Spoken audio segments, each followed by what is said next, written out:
प्रधानमंत्री नरेंद्र मोदी के 72वें जन्मदिन के अवसर पर हिमाचल प्रदेश के मुख्यमंत्री ने बेरोजगारी को लेकर एक ऐसा बयान दिया जिसे लेकर हर कोई हैरान है।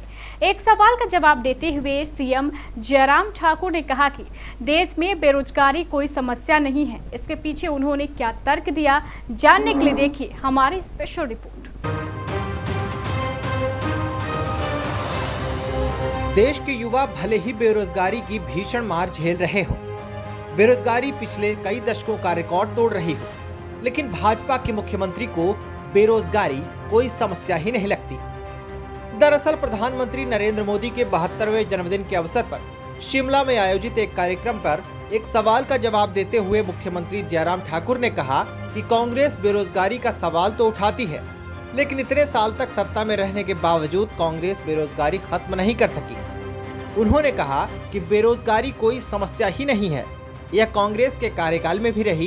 भाजपा सरकार युवाओं के रोजगार के लिए जो कर सकती थी वह किया है।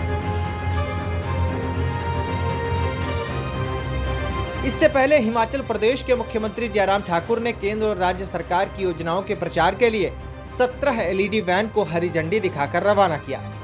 हर वैन में जीपीएस लगा है। प्रत्येक वैन को एक दिन में करीब 80 किलोमीटर का सफर तय करना है और कम से कम 5 बूथों में जाकर राज्य और केंद्र सरकार की योजनाओं के बारे में लोगों को जानकारी देनी है। इन वैन के जरिए बीजेपी की डिजिटल कैंपेन की शुरुआत मुख्यमंत्री जयराम ठाकुर ने शिमला से की है। इधर केंद्रीय मंत्री स्मृति ईरानी को कांग्रेस ने रामपुर में काले झंडे दिखाकर उनका विरोध किया। इस दौरान कांग्रेस नेताओं ने मोदी सरकार और स्मृति ईरानी के खिलाफ जमकर नारेबाजी भी की, महंगाई पर लगाम लगाने की मांग की। दरअसल स्मृति ईरानी मंडी संसदीय क्षेत्र के रामपुर हलके में भाजपा की चुनाव प्रचार रथ यात्रा को हरी झंडी दिखाने रामपुर पहुंची थी।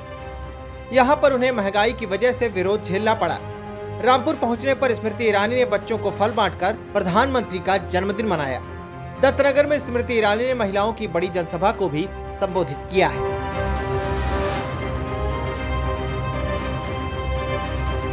भले ही भाजपा नेताओं को बेरोजगारी और महंगाई कोई मुद्दा ना लगे, लेकिन आज देश की जनता इन दोनों ही समस्याओं से बुरी तरह से प्रभावित है।